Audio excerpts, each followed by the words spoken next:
just like that, it's Wednesday Night Tech Talk Live. Brought to you by Mr. Waff Racing over there. Yeah. Make He's sure going to be you, testing. He's actually leaving tomorrow in an untested new part that we got for him from Edelbrock, and he's literally leaving from Springdale and driving all the way out to Oklahoma City in an untested car. Think about what? that, dude. He's in Springfield, right? Springfield, yep, Tennessee. Yeah. Okay. Yeah. Yeah. Well, that's a pretty long drive, Oklahoma Yeah. City. So, Well, we'll kick this Wednesday Night Tech Talk Live off like normal.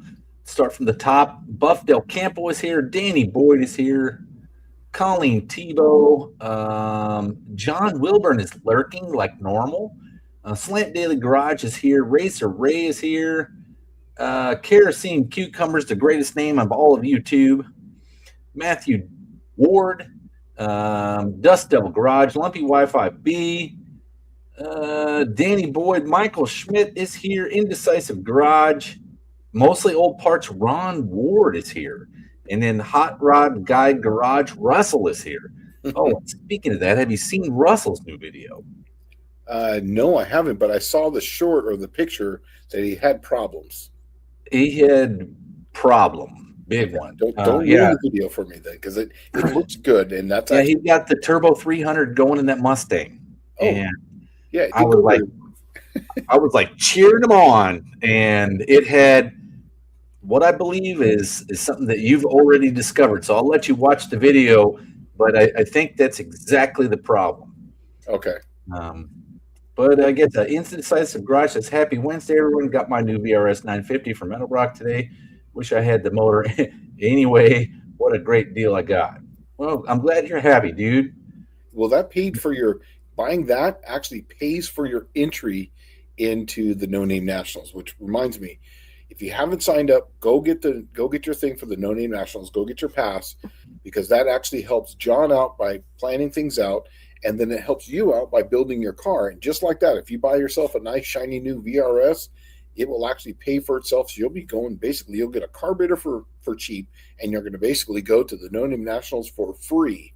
So why not? But just a reminder, too, that I will have, once again, if you're having a brand new VRS, I'll have all the jetpack with me for everything. So all air bleeds, everything with rebuilds. So if there's new people with VRSs and you want to have a little help with tuning, I'll be there with the jets and everything. So for that, Well, hey, speaking of that, speaking of carburetors, yeah, I've made the decision I'm going to show up with a Q-Jet on my Buick. perfect. That's 100. That's 100 extra horse, or is that pounds, or is that 200 pounds? It's 100 pounds off. But you also got a stick shift, so that's 200. Right. But the car is going to be fairly heavy. Oh well. So, well, I'm assuming it will be. I don't know. It was a light car to begin with, but then I added a whole bunch of heavy stuff. That 9.3 is like no, like wimp. So, yeah. Let's see. We had a few more people pop in. Jay Malone, Jim Gavong. Oh, Miss Catgy is here. Nice. I wanted to give thanks to two people here real quick. Colleen Tebow and Mr. John Wilburn, moderators for this. They're kind of the unsung heroes. They work behind the scenes, so I just want to give thanks to you guys. It helps out because you can't monitor all the chats and everything while you're trying to talk and everything. So thank you for that. I appreciate it. Oh, and Ron Ward says he's cut down 2 trees in my yard yesterday, today, and tomorrow are dedicated to clean up. Man, this is a lot of work.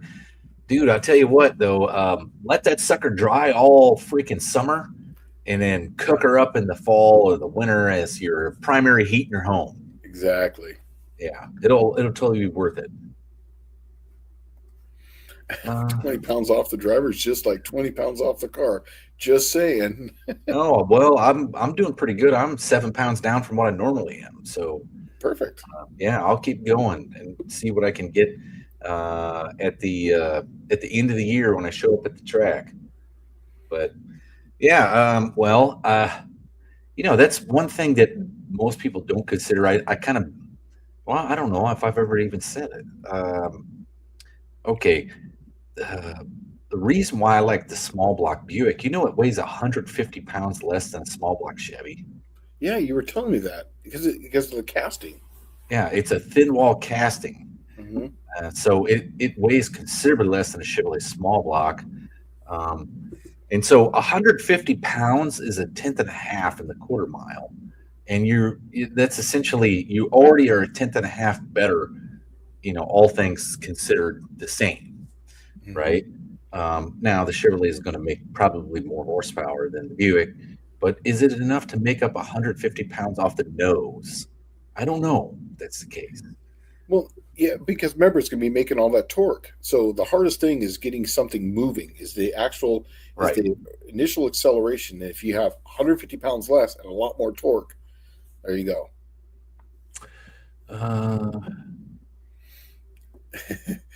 Danny Boy is saying, yeah, it would have been a lot more work if you didn't drop him in the right spot. Like on your house. Yeah, right. Yeah. All right. And you know what? I just see Mohawk 62 popped in here, and I hope you're feeling better, buddy. Yeah. I was just hanging your picture up today in the garage. So thanks for that, for the birthday pic.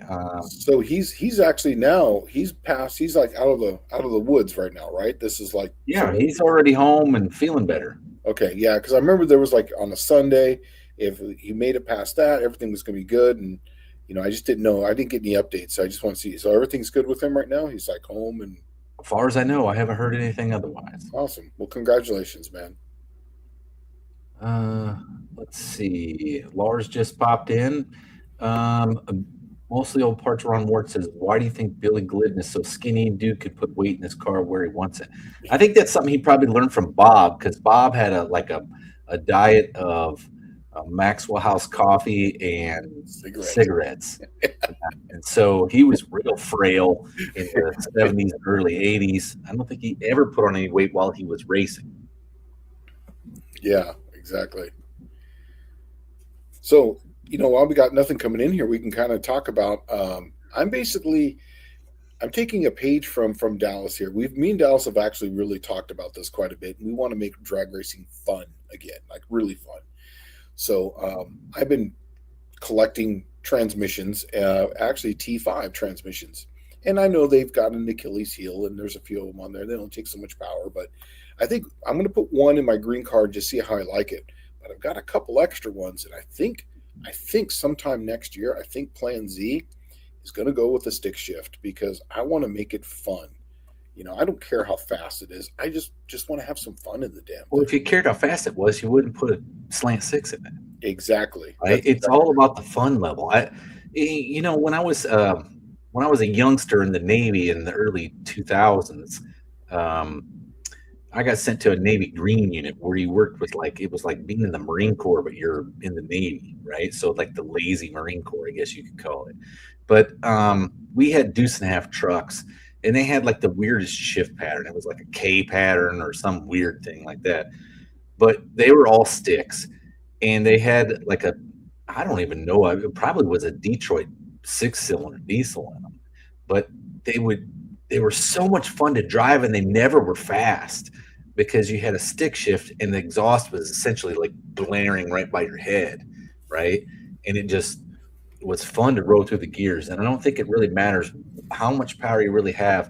Even 4-cylinder cars, like you remember the early 80s, like the Mustangs with the 2.3 and a 5-speed, or a Pinto, or a Monza that had small cubic inch engine and a 5-speed. They were fun to drive.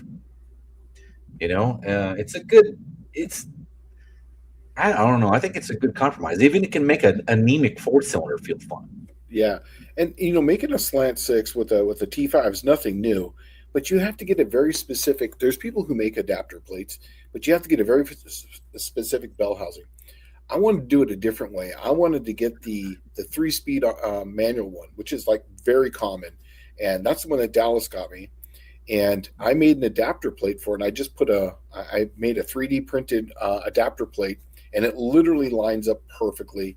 And it's about the same length. And now, as far as my measurements go, within a 1/4 inch of a stock 904. So that means I might be able to get this going really easily by putting a stock drive shaft in it, by just putting an adapter U-joint for a 1310 or 4260 U-joint on it. I can just run the stock drive shaft and everything stock on it the way it is. Wouldn't that be amazing? I think it would actually be pretty cool. Yeah. But so Michael Schmidt's saying down here, Stuart Warner Electric 240A fuel pump rebuild. Has anyone ever rebuilt one of these? No, I have not. I have not. Is it doable? Anything, my philosophy is this: anything that's ever been built by a man can be rebuilt by a man. 100%. I agree with that. What usually goes wrong with these that requires fixing? I'm not too familiar with that pump, but if it has an internal regulator, like a fuel pressure regulator that's inside of it, I would almost bet that that's what's wrong with it. Anything that's going to have some sort of rubber diaphragm of any sort, if it's one that's not internally regulated, you usually don't have any problems with those at all.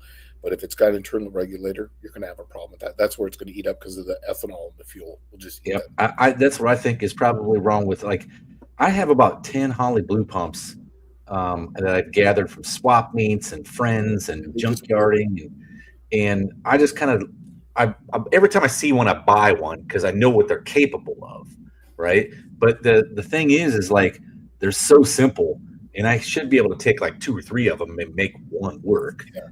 And you literally pop them off, and it's a vein style pump, right? So you just pull the veins out. You can put new veins in it, or just ones that look better. And there was a rebuild kit for those at one point where they put stainless steel veins in those things.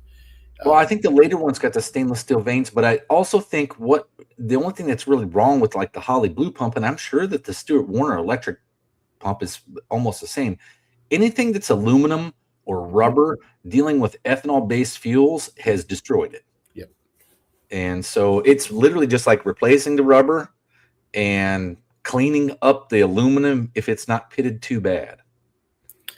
Ooh, so Dan's Garage says that the DLC Mopar lifters are finally on the way from Summit to you. So awesome, man. Well, that's good. Because I know that we got a whole shipment of stuff in the last couple of weeks. So because we were diligently checking and inspecting all that stuff. So Matt Ward saying, Dallas, in your opinion, what would a 77 model complete Buick 350 be worth? The Buick 350s are not worth much at all, honestly. Usually you're looking between anywhere $200 to $350. I wish it was more than that, but they're really not worth that kind of cash, especially like a 77 Smog Dog like that one. There's not going to be a lot of people climbing over each other to get that one.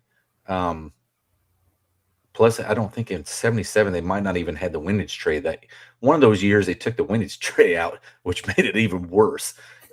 But I would say if it's in really, really clean shape, I would start at 500, but you're probably going to get somewhere close to around 350. Yeah, it's funny. I was going to say $500 is exactly, that was my guess. Mohawk says, yes, he's doing great. The surgeon said the surgery went better than expected, and my recovery went faster than expected. Yes, I am out of the woods. Everything is good. Well, congratulations, man. That's awesome. That's good to hear. Michael Schmidt says the Stuart Warner 248 pump was an early electric pump, 6 and 12 volt with built-in filter and built-in adjustable regulator. I think they put 2 or 3 of them in Cobras. Okay, so this is the early ones like the Carter. Yeah. You're going to run into, that's probably the regulator that's bad at it. Mm-hmm. Yeah. I remember those old Carter pumps. Those things would last forever. I still have my original one that I bought that I had in the Cookie Monster when it was still a streetcar. I still have that one.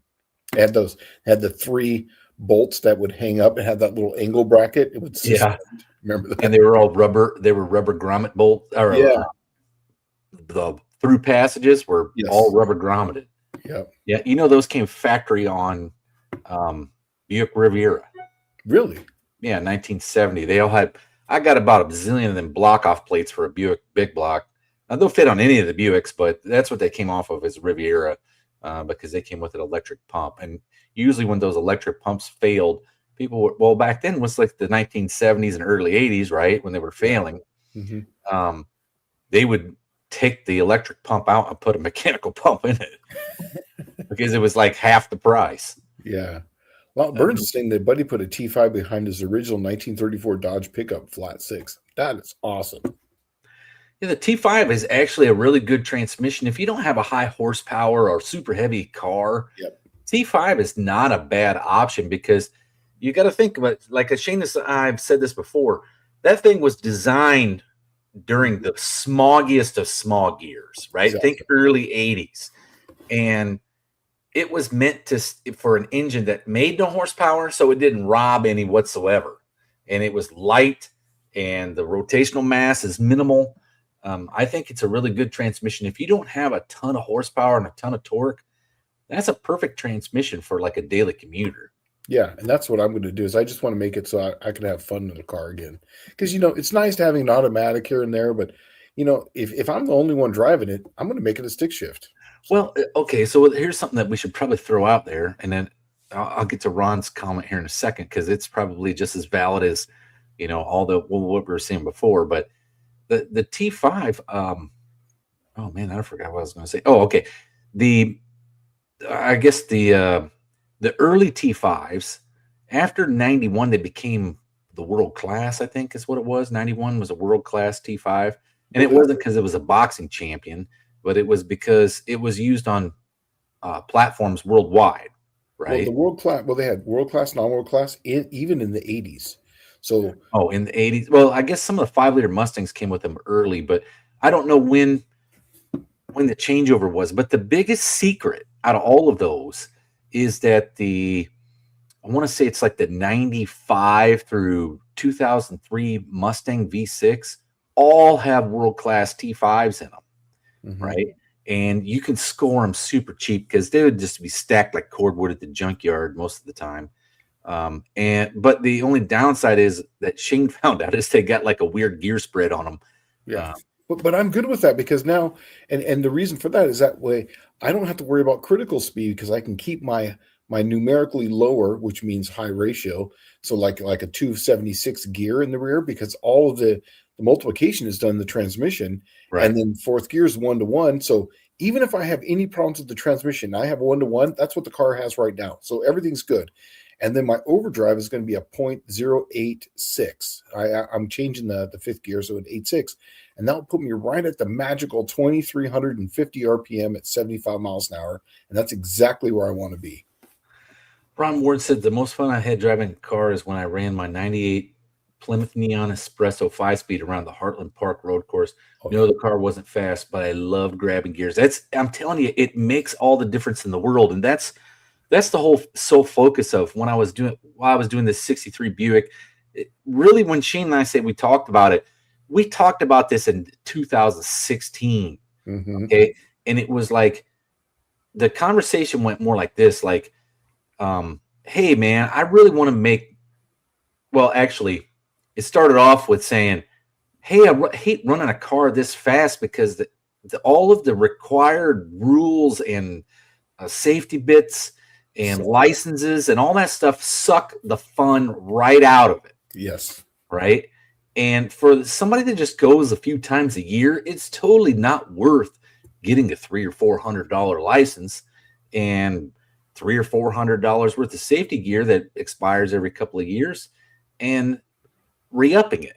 So it was like, how do we build a car that's enjoyable? Because we talked about it, like, the best time was when you showed up at the track, you took the slicks out of the back seat or the trunk, bolted them on, and it was like when the car were running like 12s, 11s in the quarter mile. That was about as fast as you could go, and it was just the fun level was super high, and the maintenance cost was minimal, right? My very first drag cars were all stick shifts. I just looked at it like the stick shift makes it more fun for me. Yeah.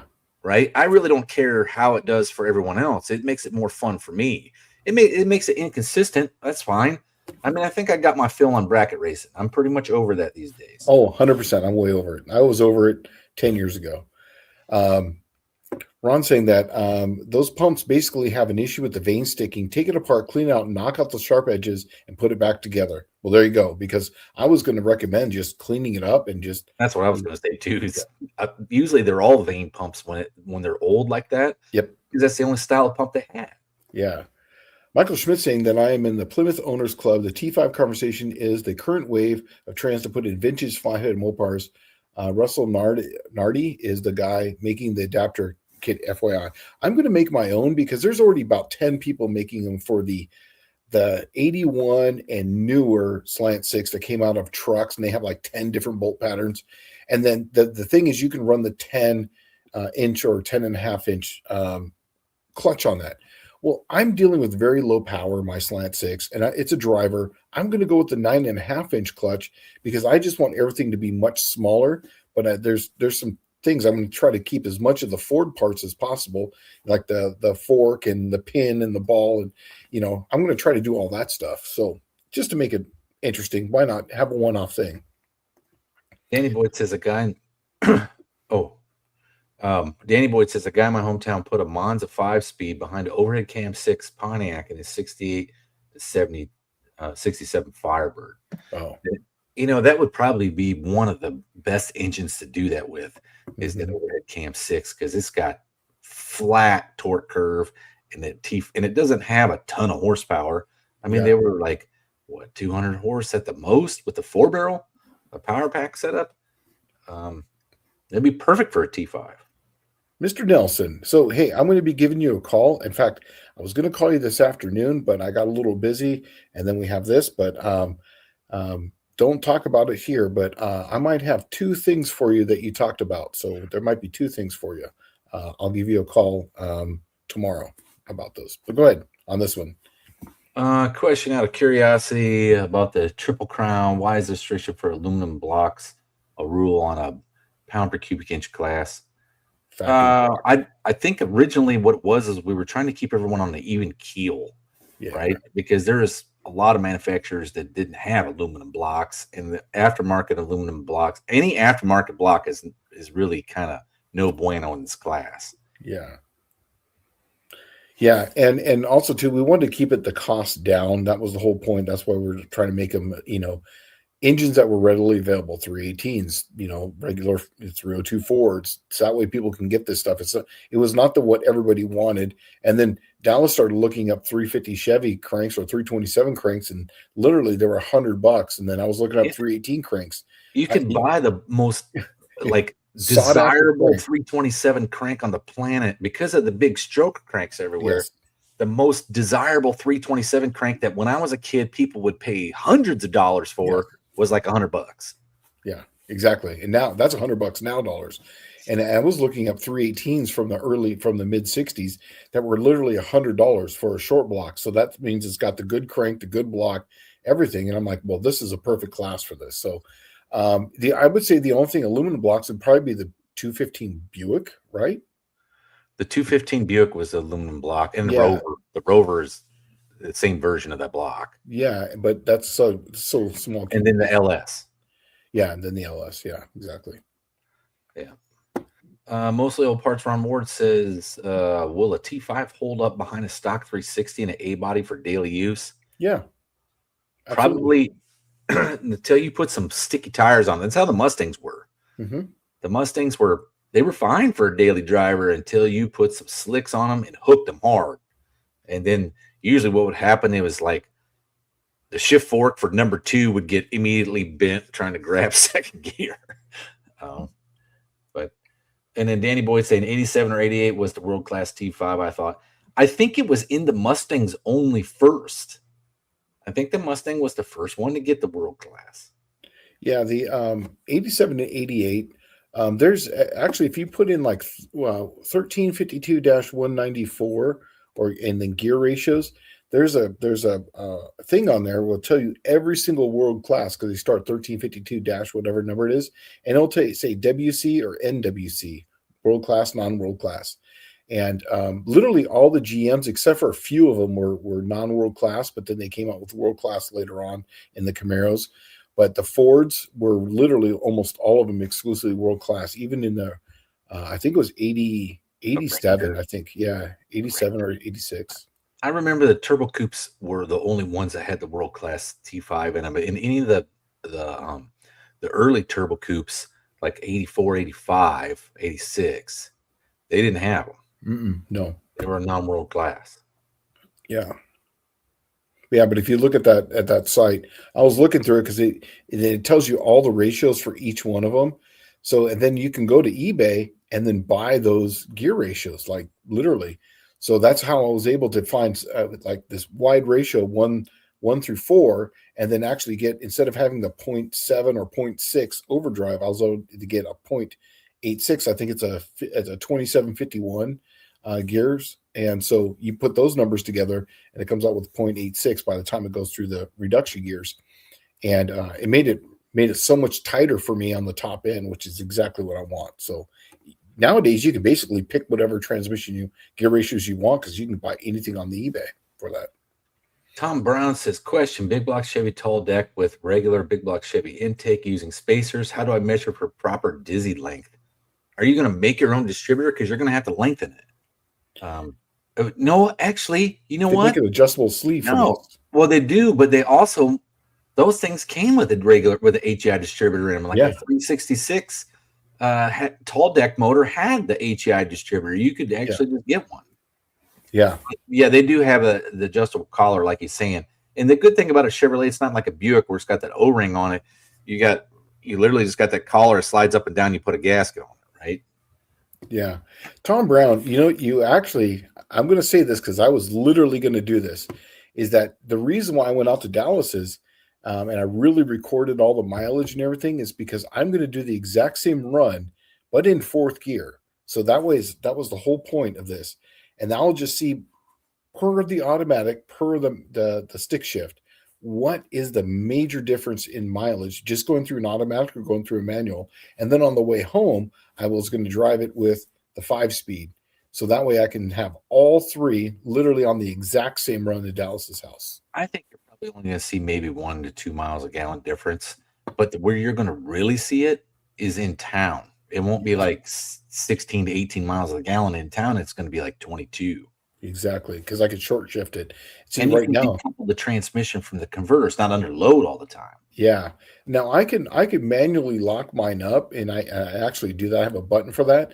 But the problem is because the first gear is still a 277 first, it's under load. It's on the converter, just accelerating the car. So that's where you really kill your mileage. It's just accelerating it because it's such a tall gear with a tall tire. Now I'll be able to kind of go 1, 2, third, and then fourth, and then just kind of ride that out. Dylan Levi is saying hello from Edgewater Motorsports Park. We are making some laps, awaiting our first round call. Oh. Well, good luck, buddy. Yeah, good luck, man. Kanji's saying that she has a T5 behind a warm 318. Yeah, I'm telling you that this is a thing. I remember these being really popular in the 90s, people doing this stuff. And I'm just going to, you can pick them up for really cheap. I think I have 3 of them now. I've been getting them from Marketplace, and then one was a guy I work with, and they have a synchro go out and they just want to get rid of it. And nothing else. You get it for $100, $150. There's over like $300 or $400, $500 just in parts in the thing. And if you start selling some of the stuff, you can make your money back tenfold. Yeah, I would really like to put one behind like a 300 Buick, but I don't know if it's got too much torque. They make 355 foot-pounds of torque. That'll be fine. Yeah, just never put the number. On it, huh? 400 is the number on those, and they can build them to make them 450 with the right parts. But it's really because it's fifth gear. All the gears 1 through 4 are in double shear. And then basically it's a T4 transmission, and they literally just put fifth gear on the back. So fifth gear has got the highest load on it, and it's in single shear. And that is the biggest issue with it. Now, I could see when they were putting on the tail housing that they tried to support the bearing in the back by just putting it on there, but it's really not supported at all. So you would, to make it stronger, you would have to have a bearing sticking out. So when you put the tail house, it would be in double shear. But that's literally the problem. And then because it goes down, the first gear that go down is right past the input. Then it comes up for all the rest of the 3 gears, and obviously fourth is 1-to-1. But then fifth gear goes down all the way over and then back up in single shear. And that's the biggest problem, because it will basically take that shaft and do this with it. And that's where we break shit. Well, mostly old parts on board says owners of late model 8L90 equipped Chevys would love to have a manual transmission option. I bet we've overhauled a dozen 8L90s in the shop the last 2 months. OEM MPG mandates suck.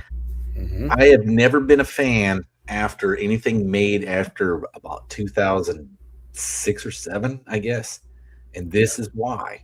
Yep. These things right here, I'll put it in perspective for you. Okay. When I built my Suburban, I was looking at a newer Ford truck, right? And the price on them was like, at the time, this was like 2018. I think they were like $70,000 US dollars, right? Not like monopoly money. So 70,000 US dollars. And then I looked at the window sticker and it was like 15 miles to the gallon, and then like, that's terrible. Everything else has advanced so much. The fuel economy has gone up on small cars, but a truck it's like 15 miles of the gallon. My 2003 diesel gets 22 to 23 miles a gallon. Well, and this was a gas engine truck, right? This was the 6.2 gas engine. Yeah. And I had just got raked over the coals with all that diesel stuff. And I'm like, I'm going to build something that's, well, anyway, after looking at the price tag and it was only getting 15 miles a gallon, I'm like, man, I can beat that.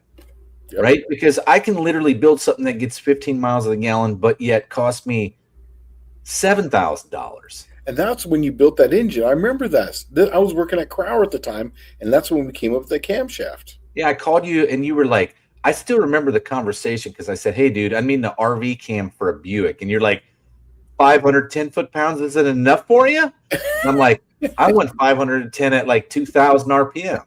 I remember that, right? Oh, that's funny. I'm going to skip ahead a little bit here. Shane, can I run stock push rods on those RPM heads, or do I need different lengths? Here's the thing, Dizzy, there's no way to actually tell that because there's too many variables. One, the base circle of the camshaft, whatever cam you go with, the seat height of the lifter, and then how many times the block's been decked, or if it's been decked or whatnot. There's too many variables there. You're going to have to just measure and check. But usually stock ones will get you close, and if anything, the stock ones will probably put the preload a little farther in. So you should be fine, but always check and measure. I would go from there. But remember, the stock ones are only good for stock spring pressure, stock RPM, stock. If you're going to put any type of power adder, if you're going to put any type of RPM on it, any type of spring load on it, it's going to basically pretzel those push rods. So I would always recommend going at least minimum to an 80 wall, or 5/16, or if you can get away with it, running 3/8, at least a minimum 80 wall. Let's see here. Loutburn says, I think my 83 Eagle SX4 had the T5. Yeah, AMC was using them. Did the Merkur XRT or XR4 Ti use a T5, or what is a ZF? That's a good question, but I do believe it was a T5. It was virtually the European Fox body. Yep. Michael Schmidt saying that the tall deck might have a longer drive gear. I don't know. I do know that we sold those different bands for different heights, and you can raise them up and down almost 2 or 3 inches depending. I think that they had a tall deck engine in trucks, in like medium duty application trucks, like 366 and 427 tall deck engines were used, I think, up till the 90s. And I know they had an HEI distributor in them. I know they did. Yeah. So I'm sure there's an HEI distributor. You can go down to the parts store and get one for like a medium duty top kick Chevy truck. Yeah. Interesting. The LS engines are cheap. The ignition adds 100-pound penalty, is an added burden, but there is no advantage for a stock aluminum block when you multiply cubic inch to 9 pounds per cubic inch. No, I agree with you, but with the whole idea, like I said, is we were just trying to keep it so that way people weren't buying aftermarket blocks. We wanted to keep this for at least as many years as we can, affordable, fun, and as inexpensive for a heads-up class as can be. And it would fit 99% of the people that would have a car in this realm here, where they could actually be somewhat competitive. And if we have to split it in 2 groups, we will. But right now, it's just going to be one, and we're just going to go with it from there. Michael Schmidt says, I think my supercharged Mercury Cougar XR7 had a T5. Yes, it did. Mm-hmm. 89 to when did those end? 96, 94? Yeah, 94. 94, they changed it. They actually went to a longer input shaft. So, yeah, they went to the really long one. So, basically 86 to 93 or 94. And then after that, they extended it out to this longer shaft. So mine's an 88, which is like the perfect one because it's not super long to where it's hitting the end of your crank, you know. I see. So Andrew Nelson's saying the tall decks with spacers use a distributor with a slip collar.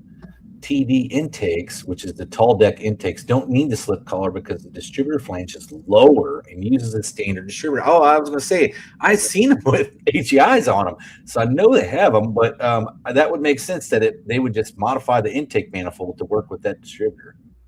Okay, yeah. I just know that we had the slip collars, but I didn't know what they were used for on those. But yeah, because I never messed with I never built the engines that were tall decks. Most of my stuff are mostly small blocks and that kind of stuff. Bear Rose Garage is saying probably for Deke though. What is the minimum wheelbase allowed in the AHRA? I don't think I have a minimum wheelbase on there, so you're probably good to go with that 84-inch wheelbase. At the Nash Metro, dude, go for it, man. That would be awesome. Jay Malone is saying that the Merkur had a T9, which I've never heard of. Never heard of that. Must be a European thing. So right here, in 2015 truck trans rebuild is $5,200 nowadays. So that was the driver behind my Suburban because it was a Turbo 400 and it's like $400 for a rebuild kit and you can pretty much do it yourself. Yeah, and we did yours for you. I did. Yeah, you did. You took it over to TCI because remember, you took over the switch pitch one. Yep. Because I didn't know what kind of can of worms I was getting into because it was used when I bought it, and so it was like, hey, dude, can you blow this apart? You got anybody that's experienced with switch pitches? And you're like, and you said, yeah, our training guy's been doing it for like 50 years. Yeah. Oh, okay. I stood over him the whole time, watched it because I've never seen one Bart, and he knew all about him. He's like, oh, this and this and this. You got to buy this kit and this kit. It takes 4 or 5 kits to make them work because of how the pump is. Pump's different and everything. But the pump's different, but yeah, and it actually has a hole in it that is smaller than the rest of them, and it is the one that actually runs the stator lockup. Yeah. I was asking DLC question: is there any issue with oil shear on the DLC lifters with different oils where there is not enough traction to make them spin properly? Absolutely not. In fact, just the boundary layer is enough to make them spin as they go over the nose of the oil. They're technically not even touching, but it's just the boundary layer of them will make them work. And there's really no shear on them. They really don't even require any added zinc or phosphorus or any of that other nonsense that you have to put in that stuff. They just really run on pretty much anything because it's such a hard and smooth surface that there is no traction on it. It doesn't pick up traction on that. It uses the oil as a boundary layer and it just spins on there. Oh, okay, I see. So Dizzy's saying I was looking at the Edelbrock pushrod set. Sounds like good upgrade. 100%. Dude, I think the smart thing to do when you're looking at that with a non-adjustable Mopar style valve train, because does the Edelbrock head still have the non-adjustable valve train? Yeah. You use your factory valve train, but you get a pushrod length checker. Yep. Put it down just like you would a Chevrolet. Just essentially take it to 0 lash. Mm-hmm. And then you're gonna, before you do that, you want to count the threads. Like, what is the thread pitch on the adjustment nut, right, or on the bolt that's in there? It's a fine thread. It's a fine thread. Okay, so it's probably a 1/4 inch 20. It's 1/4 20 is standard. 1/4 24. 28, isn't it? 28. I don't know. I don't know 1/4 inch off the top of my head. Either way, it's like, let's say it is 28. Okay. That means it's 28 threads per inch. And if you take 1 inch divided by 28, it gives you however many thousands for one revolution around there, right? So what you're wanting to do is figure out, you want to have 30 thousandths of preload on that lifter pretty much. Yeah. And so you take it down to 0 lash, and then it might be 1 full turn for 30 thousandths. and that is the length of push rod that you need. And what you would do then, you don't buy something standard off the shelf because you're changing heads, you're changing probably the gaskets. Um, it's not going to be the same. No, and in fact, I wouldn't put the cart before the horse here. Build the short block, put the heads on the car, get the cam in there, get your lifters, and then that way you can set your preload that you want in the lifter, and that way you can set it all up the way that you want it. But this way you're not trying to fight it and return it or whatever. Right, and then you can call comp with whatever you measure that push rod length with. Yeah. You can call comp and say, "Hey, I just want a one-piece Mopar style push rod, that's chromoly," because you're going to pay for it anyway. You're going to pay for having a custom push rod made, or you might get lucky and it might come up to a standard number. Yeah, it more likely, and you can buy a trend push rod from Summit. Yeah, we have most of the Mopar stuff there too. We have them in longer and shorter stuff. Do you? Okay. Yeah.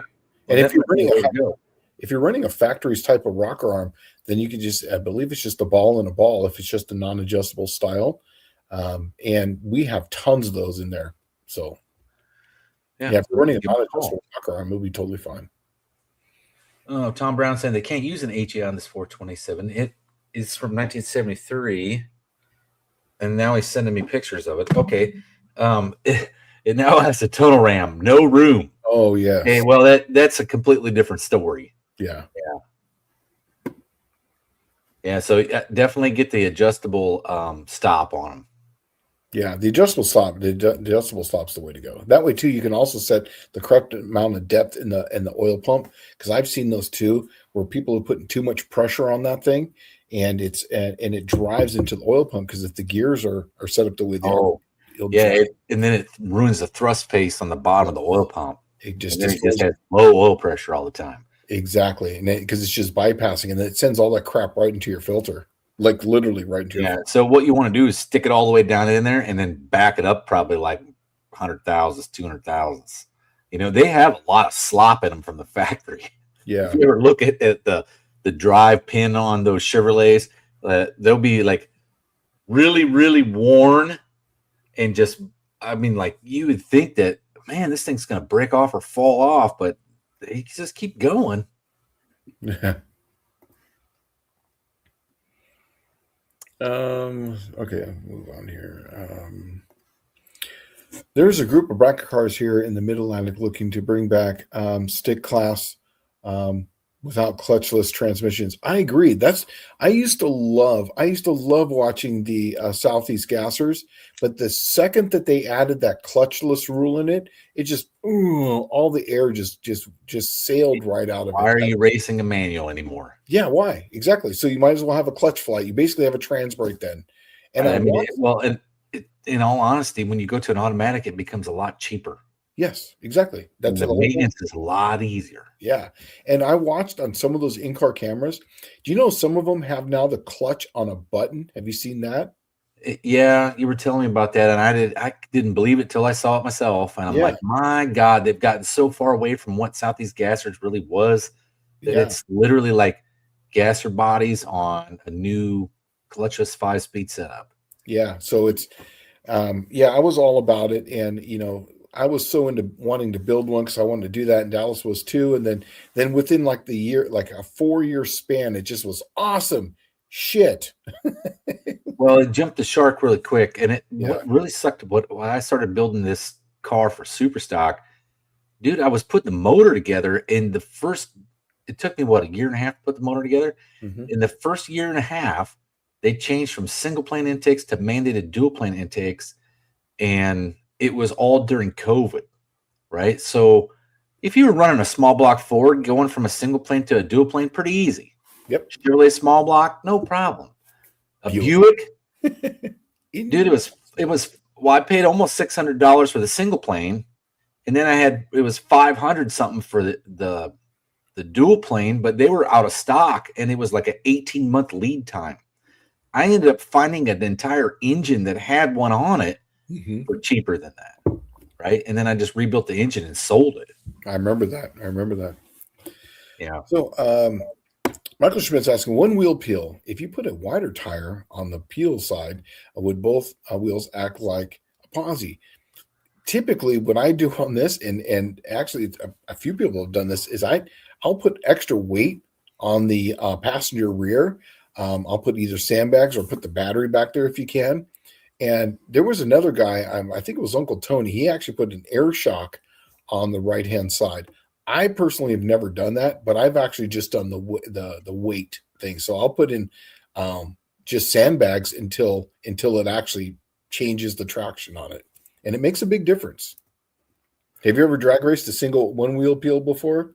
Oh yeah, that's what my first car was. Yeah, But so I and it would was do like a burnout. 255 rear end gear. So if I ever got her spinning, I was screwed. Smoke. Yeah. So I would do a burnout like so, and then I would go up a little bit out of the water, and then I would hit it again, and then this one would spin, and then as soon as they both caught traction, I know it was good, and that would be about the best I could get out of it. But it usually worked pretty well. In fact, that's probably what I'm gonna do with the Cookie Monster. The Lizard King when I put the T5 in it, because that thing's. I'm hoping to get it into the 10s in the eighth mile with the stick shift. So we'll see. Let's see. Oh, they're talking about. Okay. Tom Brown says, when it spins, does the cam pull the dizzy gear down or push it up? I believe it depends on the rotation direction. Yeah, I want to say it's Chevrolet is clockwise. I think it pulls it down. Yeah, I think they all pull them down. And in fact, on the Chryslers, small blocks and big blocks, it's all down. That's why they have a thrust bushing and they have an intermediate shaft. If it was up, it would always be trying to launch that thing out of there. And because of the load that's on the oil pump, it's definitely wanting to try to pull it down. Oh, yeah, it is down on all of them. That's why you can leave the distributor bolt loose. And it doesn't throw itself out. Yeah, it doesn't push it out. Yeah, because imagine if you had to have a clamp that would hold it in plus hold the distributor, timing. So it's always pulling them down. Actually, the ones that I know of are pulling them down for that reason.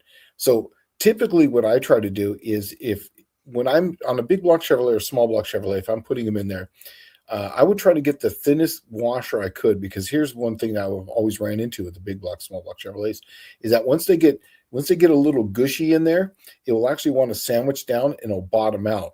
So I'll get the thinnest one I can, drop it on there, and I'll usually try to put about 100 thousandths of play in there. And then when I lock it down, I recheck it, and usually it ends up, after driving a while, about 50 thousandths before the bottom of that sleeve hits to the bottom. Now, I'm just going by memory on my notes, so I could be wrong, but that's the two numbers I remember. Let's see. So, Mr. Wilson's here. No mas pantalones. That means you're not wearing pants. Yeah, because I have shorts on. He knows that. Oh, yeah, me too. Let's see here. Well, I'll be showing up at No Name Nationals. If I can get this Buick done and I make it there, I'll be showing up with no rev limiter at all and old school. Like, you got to use the clutch to shift. Yeah. It's not a full race transmission. So, I mean, it probably won't be the fastest thing around. But it's going to be the fun. It's going to be fun. It will be fun. It will definitely be fun. And are you still going to paint it up? You're going to make it look like old school, like with a hand paint? I don't know how far I'm going to take the paint stuff, because I need to just get it moving and rolling and load it on the trailer and functional. But even back in the 60s, you would still see some cars that were still kind of like, not necessarily primer, but not the best paint, but they would still have hand painting for like numbers and who was sponsoring them. I still think that'd be cool. I plan on doing all of that stuff. I don't know if it'll be me doing it. That I wanted to call the car the Golden Goose. Okay. Right. I thought that was a cool name for it. And the idea was, do your outlandish 60s crap to it. You know, I don't know how many, I think I got 2 gallons of paint. All of it's stuff I just mixed together off of the Oops cart to make enough paint to paint the thing. And then I just wanted to do some wild and crazy things like they did back in the 60s, but it didn't cost me an arm and a leg. I paid $86 for the paint off the Oops cart. And then I'm going to try putting, the lace paint job on it. And I'm just going to buy some lace from Hobby Lobby or whatever. And then however it turns out, it's how it turns out. Yeah, it's a race car, right? And it'll be all like If somebody came up and said, "Hey, man, cool, where'd you get this? I made that." Yeah. You know, who painted this? I did That's in my driveway. right. Yeah. In my garage, right? I put a little box fan in there, made a little vent, and that's how I did it. Yeah, it's like it's nothing more than that. That's what's going to be kind of neat about it is like it was legitimately going to be like a 60s style super stocker because back then there was only a few places that I mean, think about it. There was only a few cam companies, maybe 2 or 3, right? Mm-hmm. Some of them might not even had a shelf for the cam for the engine combination you were running. They might not even had a cam for it, right? Yeah. Header companies, there was few and far between. There was like Doug's, Jerry Stahl. Wasn't there Hustler at the time? Hedman Hustlers? No, I don't think the Hedmans came out until later when they started mass producing stuff. But that was 70, right? Yeah. The ones, the 60 stuff was always like, headers by blah, Right, and that's because they had to be handmade, right? Nobody made them for that. Generally, the engine combination with the body combination is nobody made them, right? Yeah. Like for certain stuff at the time, like 55 Chevy, you could have got headers at Sears, right? I mean, and I'm not even lying. You could have got headers or slicks at Sears. Probably could have got a freaking tube chassis kit for them at Sears at one point in time. But yeah, the early 60s was kind of a do-it-yourself kind of era.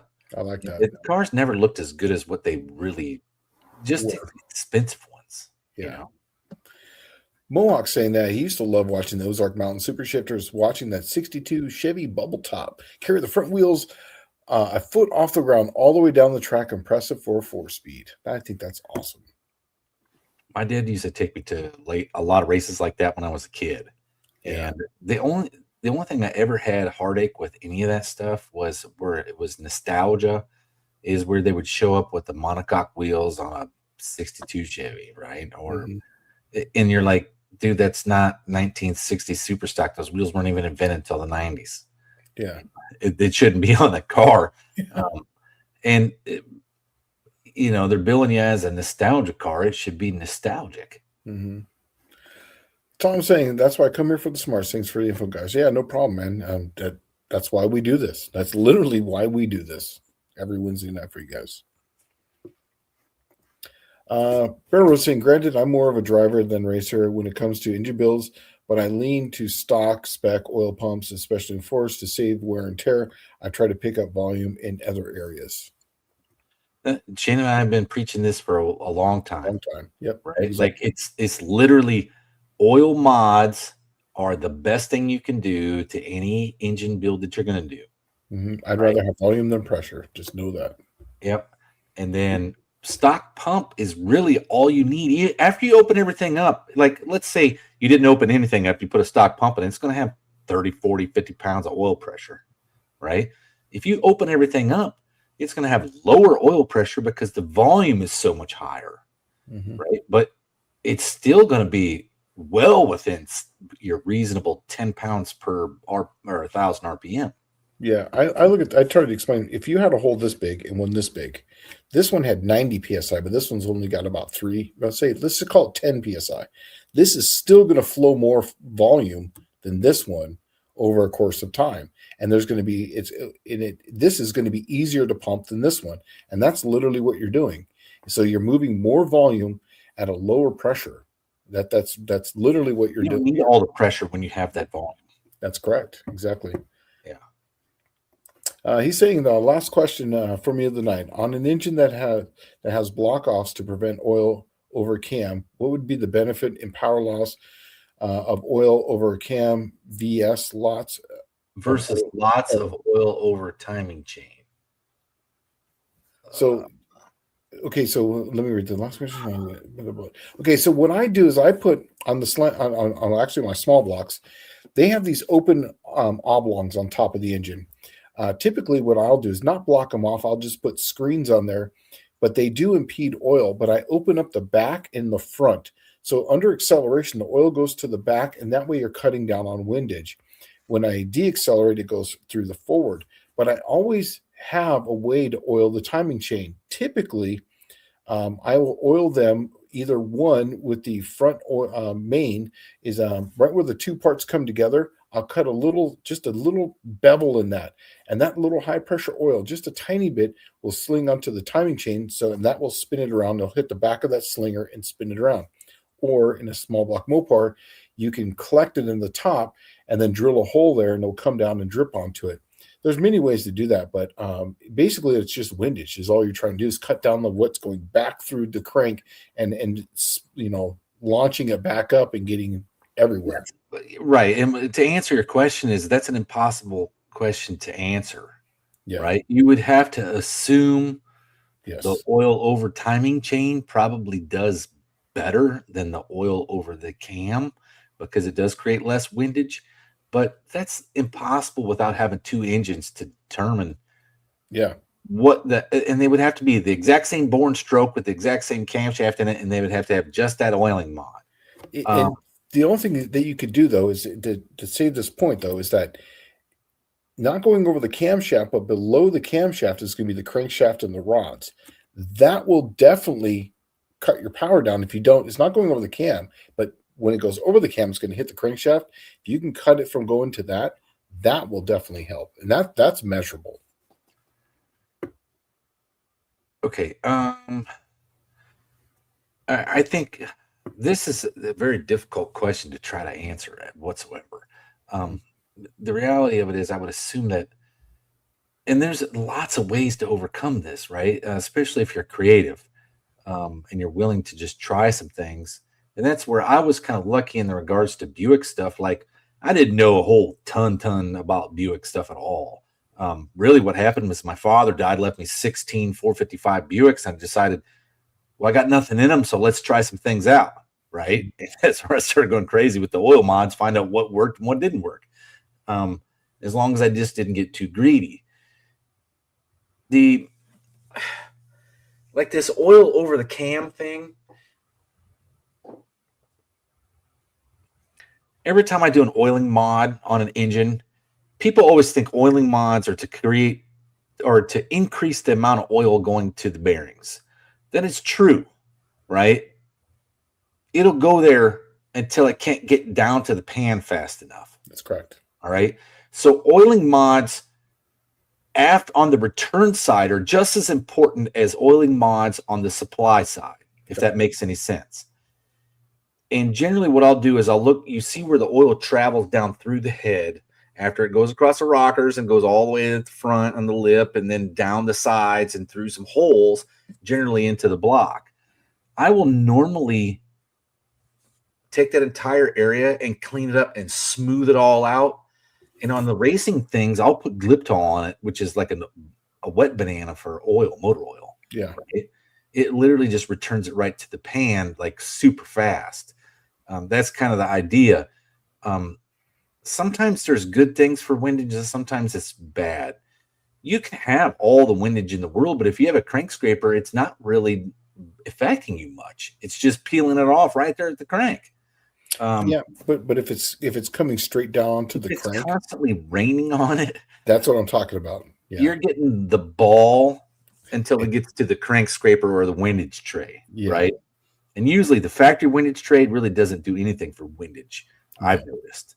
Yeah, and the crank scraper is usually on this side, so it's when it's coming back around this way, right? Right. It's on the directional side. Yeah. So when you're dropping it here, you're going to have all, basically almost 270 degrees of rotation of having that oil on there before it gets scraped back off.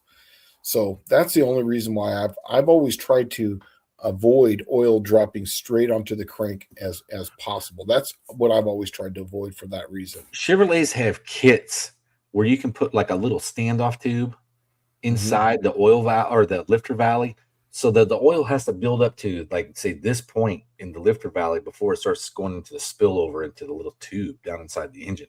And they do that, try to force the oil to go down through the lifter bores. Yeah. Because what'll happen is as that standoff tube starts filling up with oil in there, it'll build head pressure.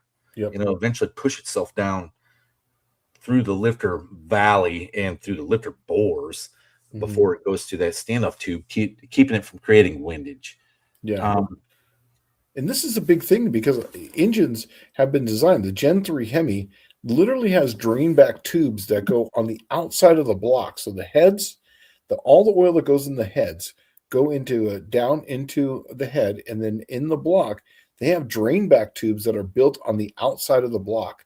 Oh, really? That's kind of cool. Yeah, and so there's 4 on the driver's side, and there's only 3 on the passenger side, because there's a heater grid or one or the other. So got 3 on one side, 4 on the other.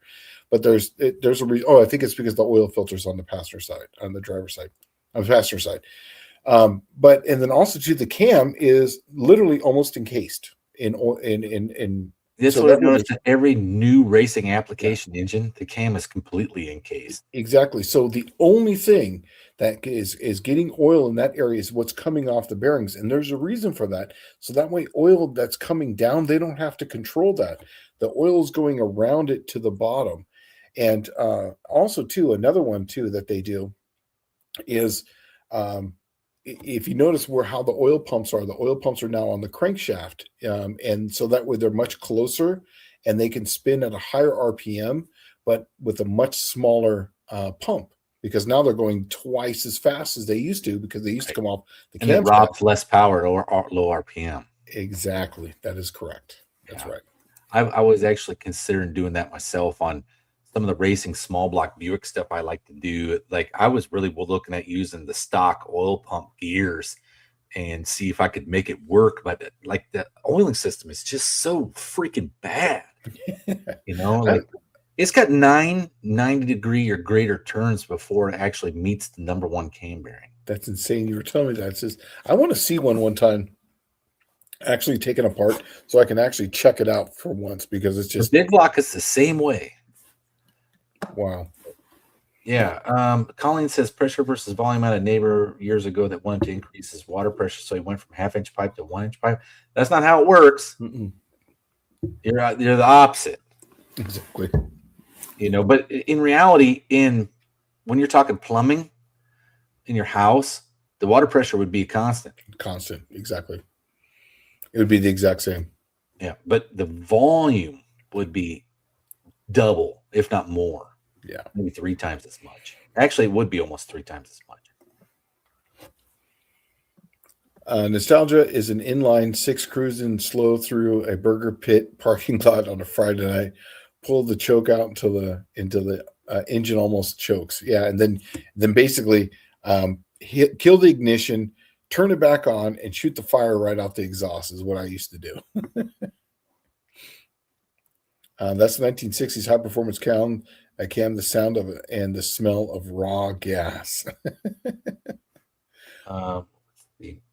That's funny. Mohawk saying open water hose over your hands. All you feel is the weight of the water. Your thumb over the end of the hose and pressure like crazy, and pressure on your thumb. That's right. The difference, right? The same amount of water is coming out. Well, no. When you put your thumb over the hose end, the same amount of water is not coming out. Well, no. What I'm trying to say is that is still coming out of not out of the end of the hose, but coming out of the inlet. So like as far as what's being fed to the hose, the same amount of water. So like there's still a 1/2-inch line going to the hose. There's still a 1/2-inch line going to the hose.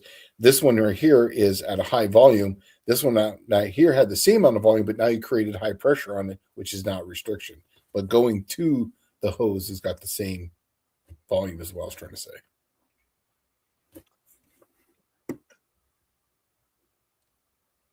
Oh, and remember, it's an hour. Go and check out Woff Racing. I'm not sure what he's doing for discounts, but he's the one that makes this possible. So go and check him out. Yeah, guys, tonight we're caught up. Know. It's just not flowing for some reason. No, is everybody asleep on the other end? Right. Yeah, but anyways, we'll show some pictures here because do I have some pictures here? I think I have a video here. I was showing. I was actually doing this. If you can see this, this is right here. This is a hard picture to see here, but if you go full John Wilburn here, So that is the end of the T5 into the end of the slant 6. Uh-huh. And that's with a factory bell housing, and that makes it literally almost a 1/4 inch the exact same length. And you can kind of see it here too. That's it put together. I haven't made the bushing yet, but that's just me getting the length set.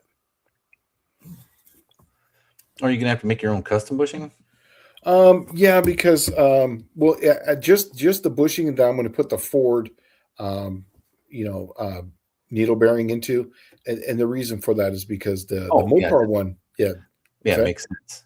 Yeah, the Mopar one is I can obviously get that, but the Mopar one is a bigger bearing here, and the Ford one just happens to be small. I was hoping it'd be reversed so I could just cut down the Mopar one and then slam that bearing in it. But I'm just going to make a steel insert, and I might even make that insert, if everything works out, a little longer, so that way I can put the bearing in, and it'll support at least a 1/2 inch on that end. That way, it just kind of helps out. Disney's saying that he loves his WAF Racing Shift Point shirt, Lenko. Oh yeah, I think he was wearing that when I saw him on Saturday. Huh? I haven't seen one of those shirts yet. Yeah, it's Gage, but yeah, Gage eating hot wings. Yes, that was fun. That was a. Did you watch that video? On the wall. What's that? Is that where she was trying to get on the wall? Yeah, dude. Like we walked in there, and she was just all about it. She's all. It was just. She just wanted to get on the wall, so she set her mind to it, and I proved to her, once you set your mind to it, you can do anything. Okay, what the heck tech? Freeway speed coasting downhill. We actually call that a Mexican overdrive in California is what we have. Bam, there is popping in the exhaust, and bam, get home, look at muffler used to be an oval. Now it's blown to a cylinder. Too advanced or retarded timing. Oh no, you got a leaking exhaust manifold gasket. Yeah, I was just going to say, I've done this, and it's usually if it's popping into the exhaust, it usually means that the timing is it's really retarded, because that means it's popping, it's burning out the back, and that means also too that he was saying leaking exhaust, because that fuel is basically going in there, it's puddling up, and then as soon as you hit that ignition, now you have a bomb. Well, if it's got a leak in the exhaust, it's sucking air. All the exhaust is rushing through the exhaust system. It'll suck air around it. And when it sucks air in there, it'll actually have a combustion in the exhaust when you let off the throttle normally. Yeah. And that's why people have these burble tunes. Have you heard about this thing with a burble tune? Huh. I didn't know about it either until just last week. People will tune into their cars when they let off the throttle, that blah blah blah blah blah blah blah. When they deaccelerate, it's like all that popping in the exhaust. That's literally a tune that people put into their cars to make them sound like that. And I was like, man, when I hear that, I just think of a poorly tuned vehicle. That's what I think of, Yeah, that's kind of what I think of too. Bear Rose Garage is saying something interesting here. The first Gen 385 series big block Fords had a reputation of pumping all the oil to the heads and starving the pan. It only happens after 4,000 constant RPM. If you don't hit that and hold it, don't sweat it, you're fine. And there was a lot of them actually. Well, okay, this came about because in the 1960s is when they actually started turning up the RPMs, and then they realized that the return side is just as important as the oiling side, and they had very much worked on the oiling side, so you end up getting a whole bunch of oil to the top end, but getting it down is just as important, and that way you don't end up doing something like this. I mean, Cleveland's were apparently bad for it too. Yeah. See, and Dizzy's out of here, so good night, Dizzy. Yeah, take it easy, man. It was good seeing you Saturday.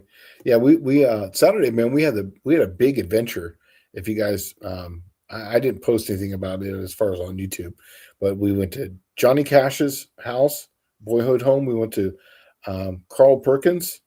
We went to Reelfoot Lake. We went to this place, Covington, Tennessee. Then we went to Atoka, and then we went to Millington for the Millington Mayhem 2012. It's like amateur wrestlers, but dude, it was awesome. And we did that all in one day. Me, Cash, and Roxy. It was an awesome day. Huh. Miss Ketji says that they are. The Clevelands would do the same thing where they would pump a lot of oil up to the top and then leave it there and starve the pan. And Yeah. that was the sole reason why when I built a Cleaver engine was because of that. Because the Windsor has the good bottom end oiling and the Cleveland has the good top end cylinder heads. Yeah. So actually, I just got an update from Mr. Wozniak. He's doing WAF Racing. He's actually he's been building a car, like literally from scratch. Like got it running Monday or Tuesday, and he's leaving tomorrow to go to the I think the race called the Circuit. And so he's do you hear about the other cool ideas? Okay. So basically, he still hasn't left yet, and he's got to be in Oklahoma, I think, by Friday night. He's trying to take the same car he just put together. Yes, in fact, 100%. In fact, he had the engine on the dyno. I was just making sure there was no problems. That's bad. He's been living at, and here's the thing though, is that they don't trailer these vehicles. He drives this. So Rovik is coming down. That's the guy who's got a Oldsmobile. Yeah, so he comes down to his house, and then they caravan over there. There's a few people who come down from Canada because he's got a nice shop up there in Springfield, in a back parking lot and everything. And they literally will drive from their house to Oklahoma, do the whole circuit, do the drag racing, and then drive it home. The very last one, when they did Sick Week, he drove down Springfield. They drove their cars from Springfield all the way down to Florida, did the whole Sick Week, and then drove back. I think, and that's the reason why he's going to be testing some of my new products, because that's hardcore. Yeah, that's driving it. Seriously. All right. Well, I guess if you guys don't want to ask any questions, we shouldn't even have a live. Right. Yeah, sometimes we can't even keep up. This one, we caught up. Yeah. I guess we must have slowed it down. I don't know how many people we got in here tonight. Usually it's a little bit more fast paced than this. Yeah, we're trending about the same, right around 40 to 50 people in that range. Yeah. Well, the Buick National started today. So here's one, Scope Tech. A scope can be used to measure burn time. Can it be used to optimize a tune?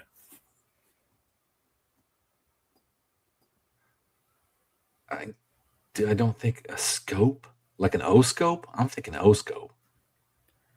I don't think so. Yeah, I don't know, man. Now we do have like pressure transducers that we put into cylinder heads just to measure pressure, for combustion. And we do that just so that way we can see how hot things are. But sometimes that's not always the best, because, when you're making the best power and the best exhaust, sometimes it's not always the best in the combustion chamber, because it's, depending on the camshaft, two different things, and how the pressure wave comes out. So I don't know, depending what kind of scope you're talking about. So this is what's going on right here.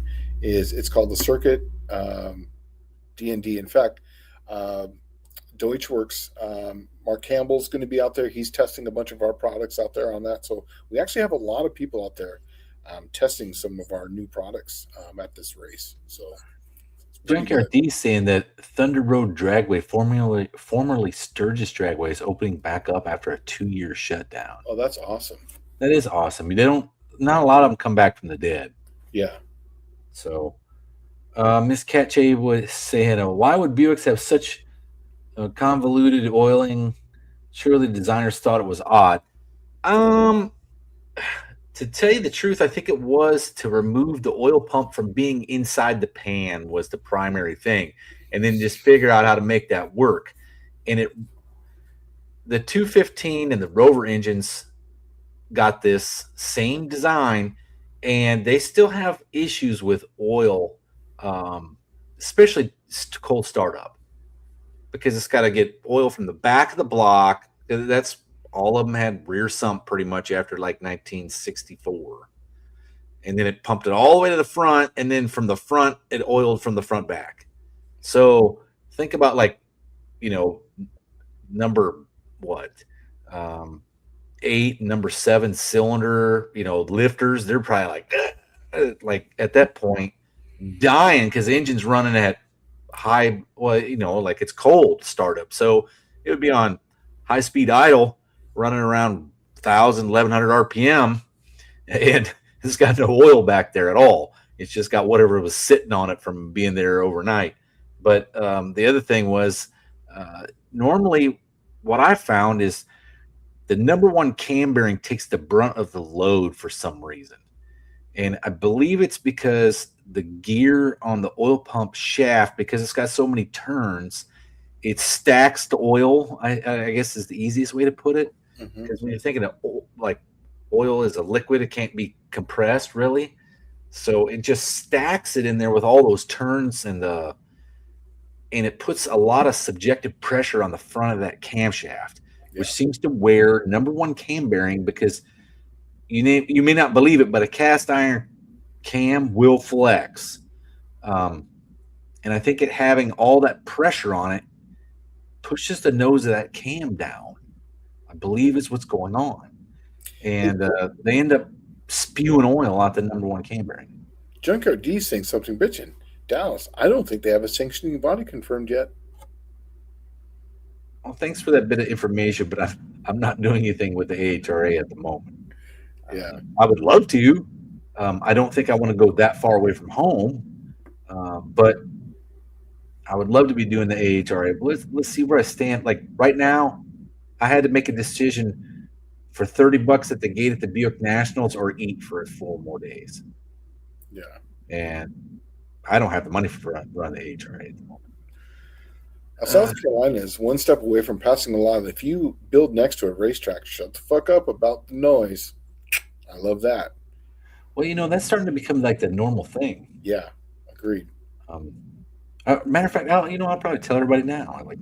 I just went down and registered to go to college to become an acoustic engineer. Right? There you go.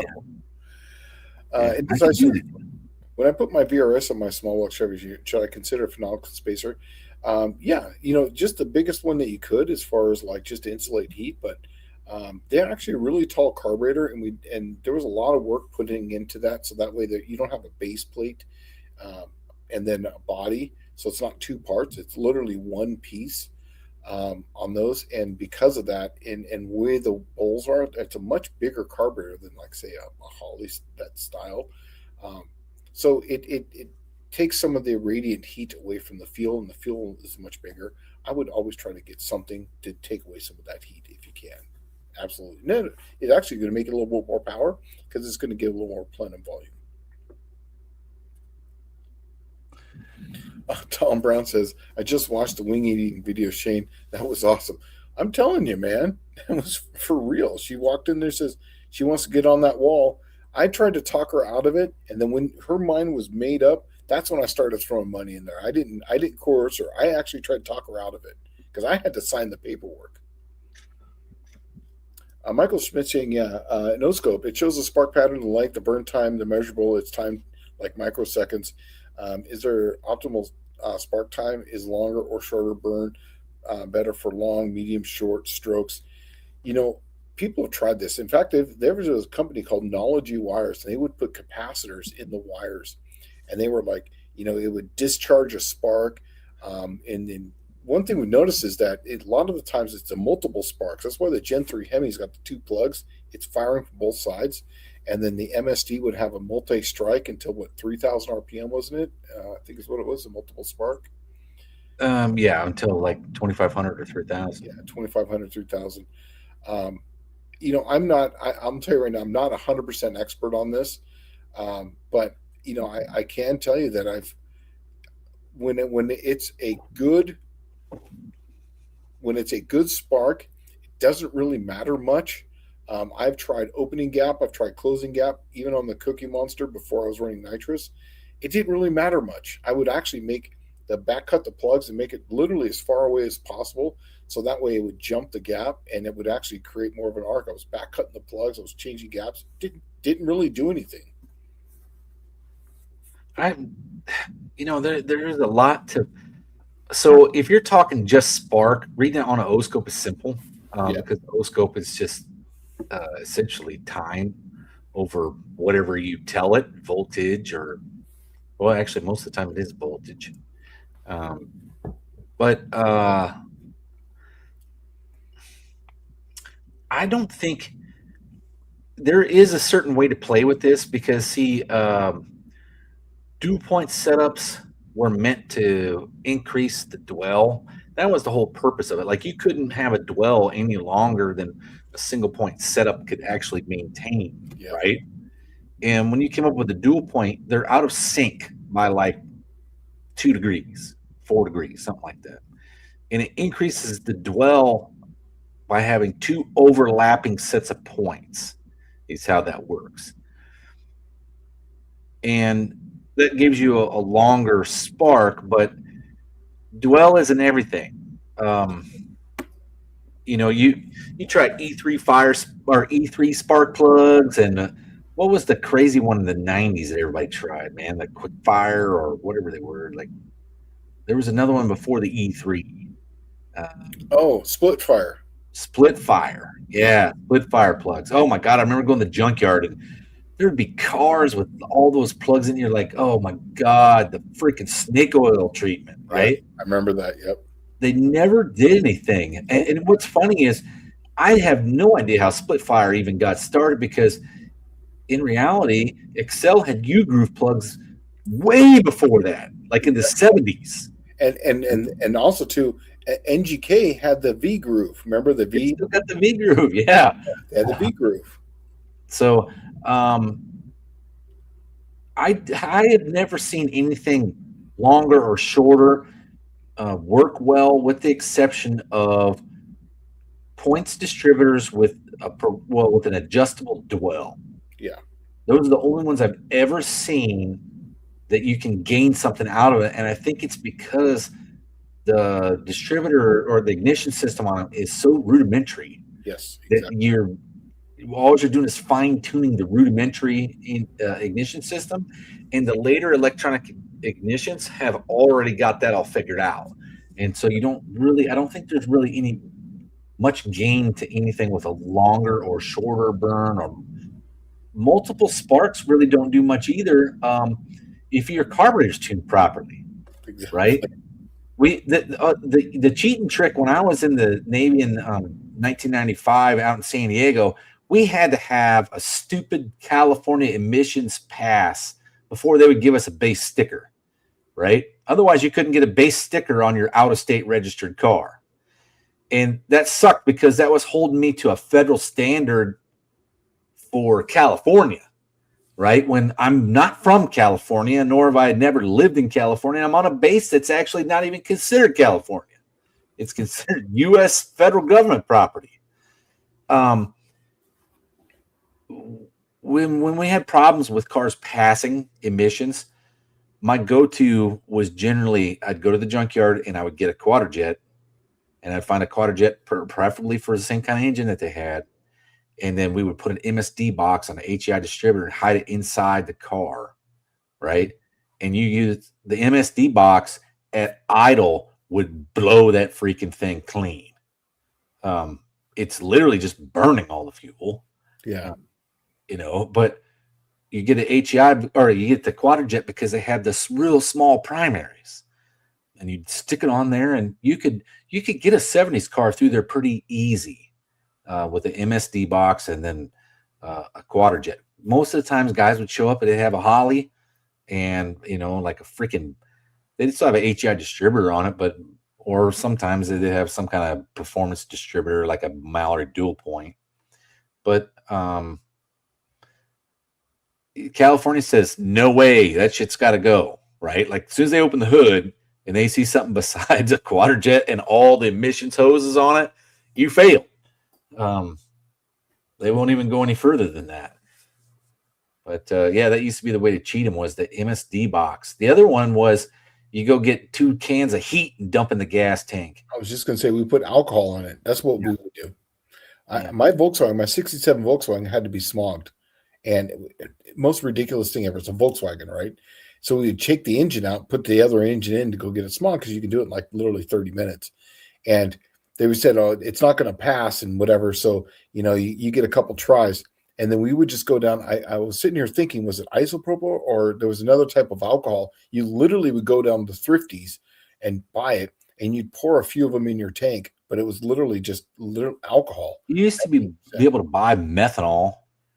It's in a 1 gallon pail at like the regular corner store, right? Yeah, no, this was literally in a gallon alcohol. It was like 98% alcohol, but not like to drink or anything. It was to burn. It wasn't isopropyl. That's wood alcohol. I believe it was probably methanol. It was not. I suppose there was another one. It started with a B. But because they had a red label and a blue label, and I remember the red label was the one that you wanted. The blue label had the water in it, but the red label is the one that would burn. And we would get that and put it in there, and the car would just literally go away and then instantly pass. But it terribly leans it out, is what it does. Yeah, it burns it so clean. They're like, oh, what'd you do? I was like, oh, it just had to warm up properly. Yeah, and then I became the pro on the base when we started auto hobby shop at RT or at NTC, and then they closed NTC down shortly after I got there. So then I was just like doing it in the parking lot. And man, I tell you what, the guys would be like, if you couldn't get it on base parking pass, man, that was a pain in the ass. You would have to park on the street, and then the hobos would come freaking like tear your cars up. They did not like us squids being there. They'd break the windows out and all kinds of stuff, tear them up. Colin saying something. Shane Damien said Gage needs to start on Challenge Channel. Here's funny. We are actually going to do that. I was actually talking to Dallas about this back before there was Slant Daily Garage. It was actually Slant Daily, and I had an outlaw Facebook page. It was literally an outlaw Facebook page, total private. It was only for certain people, and then we would go out and just gallivant and do some weird stuff, and we used to put it on there. We were driving old cars and stuff like that. It was Wild West type stuff, right? And I was thinking about bringing back Slant Daily, and then and making, all these challenges and food stuff that we did, the Slant Daily. But I don't want to manage 2 channels. I just don't. So what I did instead is I made a playlist that says Slant Daily on it, and I'm going to put all of our taco eating and all our stuff adventures in there for that. I just don't want to do 2 channels. One's enough. And what I do is enough for me. I don't want to be I don't want to be a huge success YouTuber. In fact, the second it starts getting too much, I pull back a little bit, just because I don't want to have that stress or that pressure. You got see anything here that you're? I'm just looking through everything right now. I was trying to catch up. Michael Schmidt was asking Shane, how do you use the cylinder pressure to improve how the car runs? Do you adjust timing to measure max pressure? Yeah, basically it. That's literally it. Because max pressure means, well, not always, but it's close to that, because what you're really trying to build is torque, and torque is work, and that's what you can measure. And the more efficient engine is, the more torque it's going to make, and that's literally max pressure. But remember, it's work over RPM and time. So it's few different. I have a timing light with an RPM gauge I tack on it. Yes, right? Me too. And I put a vacuum gauge on non-ported vacuum, and I dial the engine in to get max vacuum at a set RPM. If you're going to set the idle at 750, you get the idle at 750 and maintain idle at 750 and meet your peak vacuum signal. And that is max cylinder pressure. And the reason for that is because at max vacuum, that means it's burning efficiently. It's cleaning the chamber out. So therefore, it's bringing in a complete clean combustion. So therefore, it has the atmosphere is trying to push in more air into the cylinder. And that's the reason why it has more vacuum, because it's actually wanting to do more work. And that's why it does that. It breaks it down to, it's really simple. Here's a cool one. Harley went to a dual point distributors, I believe, in the 60s. I didn't know that. I didn't know that either. Really didn't know that. Need Metal saying I was taught as a kid that a larger gap could help a slight lean condition. Yeah, because you basically store the energy longer in the coil before it dumps. That's all it's really doing. I don't know how it would help a slight lean condition. It just increases the vacuum. I I know we used to take like the HEIs. If you looked at some of them when the HEI came out, right? Buick made that. The first year was on the Buicks, and then '74, everybody got them. All GM got them, and or maybe it was '74. It came out in '75. Everybody got them. It doesn't really matter. Mhm. Those things had a gap on them that was like the points gap, or not points gap. The plug gap on an HEI was like 55 to 65 thousandths. Okay. And everybody else had always run like 35 before that. And one thing we found was you run that larger plug gap, and that you could find time at the drag strip with a wider plug gap. Right. But you had to get more air and more fuel in the engine to make that work. Yeah. Right.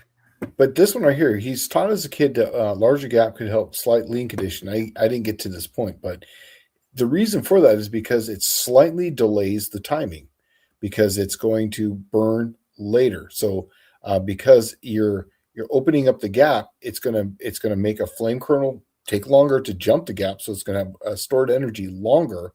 So therefore, the timing isn't measurable, but it could be a few degrees. I don't know, but if it's a lean condition, and that way it's not going to ping.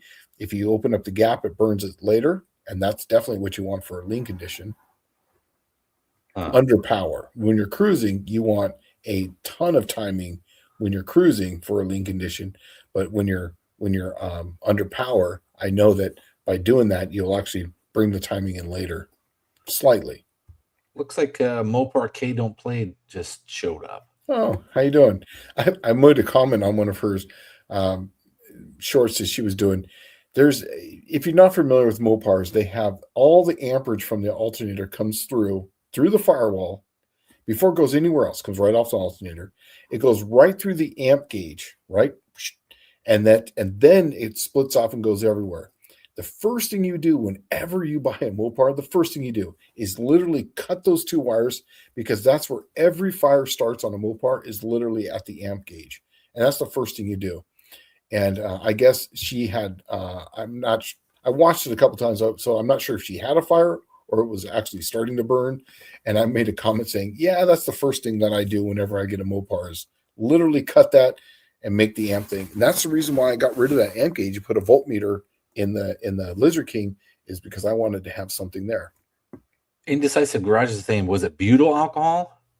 Yes, I think that's what it was. I couldn't remember the name of it. Yes, that's what it was.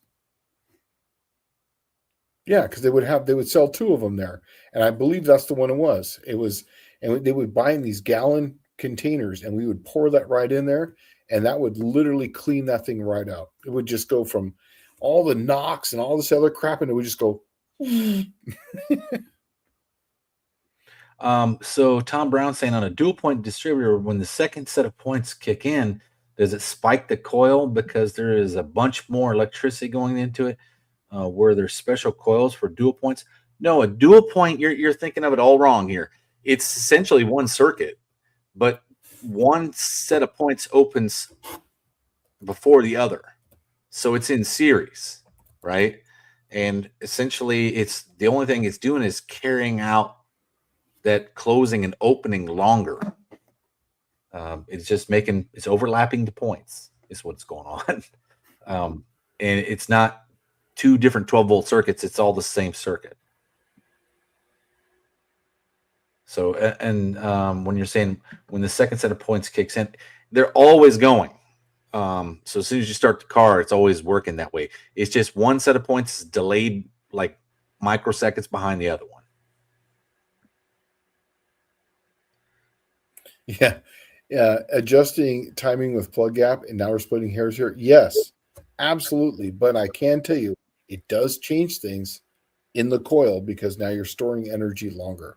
And then that is the saturation side of the That's coil. right. That is what the dwell is for. Exactly. The saturation of the coil. Yeah. And it makes a big difference. As the cylinder pressure goes up, that also goes up, the saturation, because it's harder to jump that gap.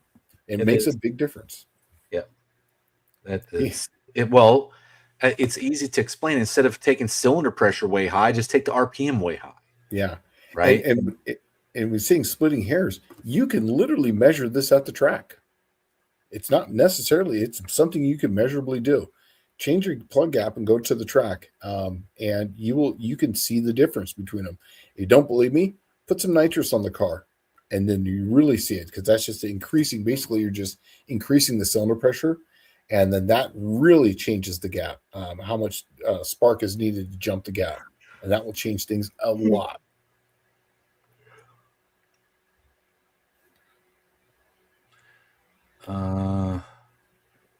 Man. Bear Rose Garage saying on Sir Rats a lot with the Tunnel Ram 460 when it was a single car mileage build. I had a GM HEI on it with E3 plugs. With the TR, I had to go with the small cap HEI with standard plugs. With the Tunnel Ram, I had to go with small cap HEI with standard plugs. Oh. John, I like this one. His amp meter occurs naturally by accident, but I leave the negative cable off on the battery, but the smaller wire on the body is still connected. Right. It will, yeah, definitely. Yes. That's funny.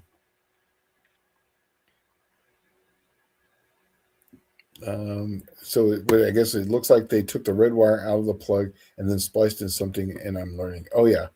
Just get rid of that whole amp thing. And then really what I do is I will take the lead that goes normally to the alternator, take that off. I'll put a fuse in there, and then run it to, like, say, the battery. Then I'll run a bigger wire. So the 10 wire that you normally come with, I'll run, like, say, an 8, depending on your amp, and then run it straight from the alternator to the battery. And then I'll put a fuse in that. And that's the way I do it on my cars. And that just takes away that whole problem of it coming right off the alternator. That way, if there's any problems with it, the fuse that's coming from the alternator will blow before it actually gets to anything else. And then the main connector plug, the bulkhead that goes between them, those things start to lose connection, and they create a resistance as well. And so it's coming in and going back out with 2 different resistance points. So that's why I put a fuse on those too, and then gets rid of all that problem. On plywood saying I have a Dutra Hyperpack intake I want to use on a 225 base build. Every cam spec I can find is for the 170 NASCAR engines. What would you use for a 225 with a 4-speed? Is this a race car or is this a driver? That's 2 different camshafts completely. Second question is that what kind of compression are you going to run on this thing? And those are the basically the 2 things. If it's a driver, and a third one, I know there's one more. Solid lifters, I'm assuming, but some people are putting hydraulics on them now. So solid or hydraulic, because that will also change the camshaft. But I would need those 3 things before I would actually spec it out. If I just naturally guessed, just absolutely out of the blue guessed, I'm going to say that you're probably solid. This is probably going to be a hot rod of some sort. And you're going to want to shift this thing right around 5,500, maybe no more than 5,500. And as far as your head, you're probably just doing a pocket port on it and that. I would be in the solid cam numbers right around 220 to 222 on the intake, and I'd split my intake and the exhaust on slide 6s, and I would split that from about 5 to 6 degrees, so probably 220, 225, 226 on the exhaust. If it's a driver, I'd put it on a 110. If this is a race car, I'd put it on a 108. And that is a decent, I shouldn't say race car. I would say something more spirited. I tend to be conservative on the camshafts for reasons, because once you get beyond those numbers, they become just complete race cars at that point. I know it's got a 4-speed. They're not enjoyable. They're not enjoyable. And I know that. I had a cam in the green car. My car was a second faster, but the car was literally. I would tell Dallas all the time. It's like as soon as I change the cam to something so much more small, I enjoy the car so much better. It drives literally the same as far as when it's going down the freeway, but around town, it's so much more enjoyable. I could just let it idle. I'm not, it's not shaking and it's not, it's not rattling my teeth out. So it's really what you want, but that's where I would be personally. And once again, everybody will have, some people are going to be 10 degrees more than that. I just go smaller on them because I like the driving part of it, and it makes it so much more fun to drive, and you're building more torque. Tom Brown saying, I guess what I meant was as the coil has more time to charge, which is the longer dwell period, at high RPM, would the coils heat up more than a single points? Yes, they would. Mm-hmm. If you had a dual point distributor, you were supposed to get a hotter coil. Yeah. So, and generally, all that means is it has more windings. Michael Smith saying early cars have very small plug gaps, like on my old buggy. I think it's 17. Does 17 still remain optical today, or should I open up to 32? Just wondering how to think about gap. It really comes down to what you did. Did you did to the ignition system? Is it factory, or is it still, or is it like a aftermarket deal? Are you still doing with a 6-volt? Or did you change it to a 12-volt? That's really what I would do. And if it actually has more energy in it, then you can open up the gap. But if it hasn't, then just leave it at 17. Oh, Danny Boy says the exact same thing. Depends on the ignition system. That's exactly right. Yeah. Yeah, this oh man. This has been a long day today, this afternoon. Yeah, well, this evening, tonight, it was slow for some reason. I don't know why. Yeah. And it was like maybe everybody was kind of off. I don't know.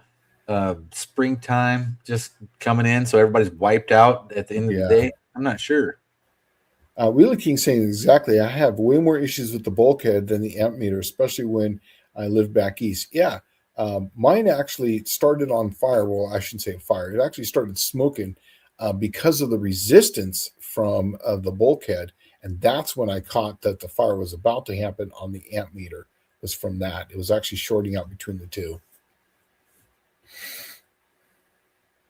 And the one that's in the Lizard King literally is completely factory. So I'm just waiting for it to have problems. Oh, it still has glass fuses in it too. So I carry spares, but literally still. And I think some of the fuses in them are still the factory runs from the 1960s. I wouldn't doubt it. If it didn't blow any, they probably didn't get replaced. Yeah, nothing. Yeah. I'm Barrow say Michael Schmidt.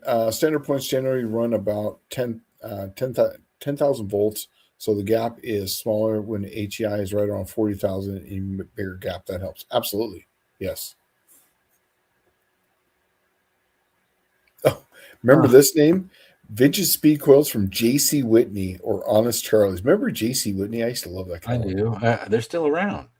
Stupid coils, cool looking coil advertising, and best power since sliced bread.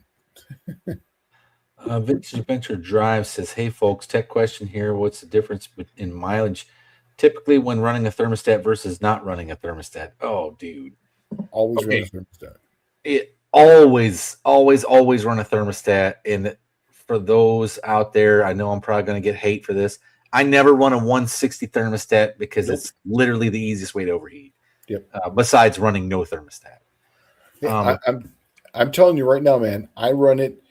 If you don't believe me, it's the truth. I run a 195 thermostat in the Lizard King for this reason, because the hotter it is, the cylinder head, the cylinder wants heat on cast iron, so that way it can make the combustion happen. It makes it run way more efficient. What I've found is that, okay, so no thermostat. Let's say you have no thermostat. The water is then flowing through the cooling system so fast and across the radiator, it has no chance to exchange the heat. Yeah, right. Either way, the radiator is actually named heat exchanger. That's its actual name. It cannot disperse the heat because it's flowing through the system so quickly.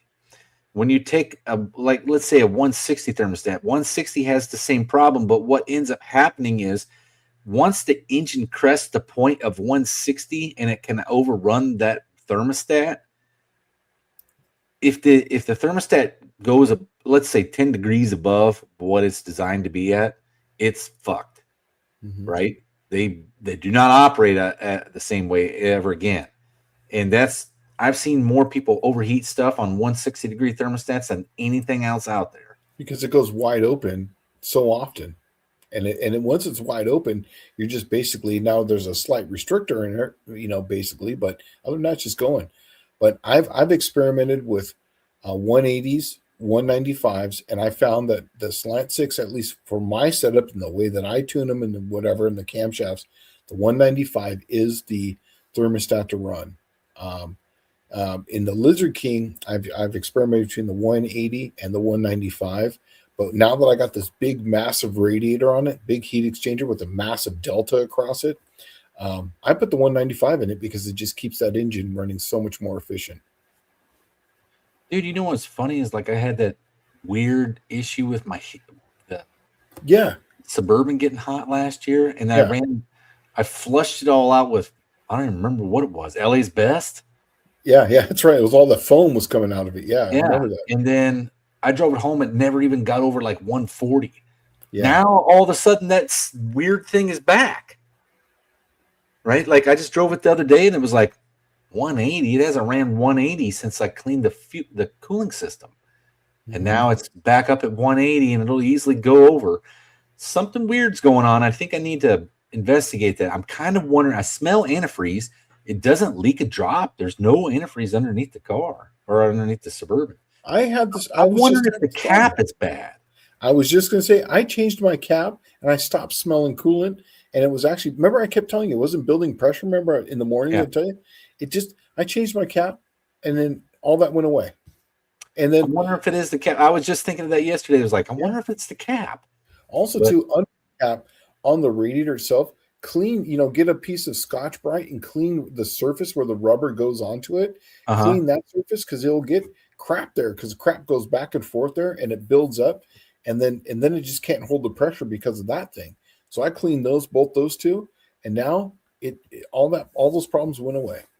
Ah, okay. The frog skin. Get rid of the frog skin. Yeah, right. Yeah.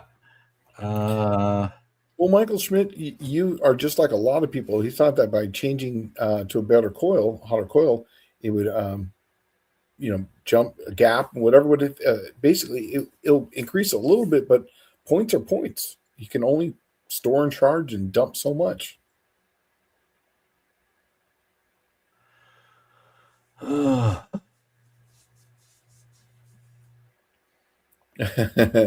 So Shane, what are the specs on a hog-ass cam, or is that a trade secret? Okay, so the camshaft that's in the Cookie Monster is a 3/4 race. Okay, so a hog-ass cam. So to me now, everyone's got their own definition because what's a stage? Stage 1, stage 2. What defines that? To me, a hog-ass cam is under a 3/4. So I would say that you have quarter race, half race, hog-ass cam, 3/4, full race. That's at least for me. So trade secret, it really is kind of what you want. So a hog-ass cam would be something that's basically oinking around. It would be one of those thumper cams. Does it make a lot of power? Probably not. Does it sound like it's going to rotate the earth? Absolutely. That would be the hog-ass cam, in my opinion. That's just what I would do. That's just what I would say it is. One that's oinking around. I always wondered, was the 3/4 race cam, was it called 3/4 because it had 3/4 of an inch lift? 750 lift. No. Or was it almost a full race cam, but not quite there? I asked Bruce Crowder this one time, and I can't remember exactly what he told me.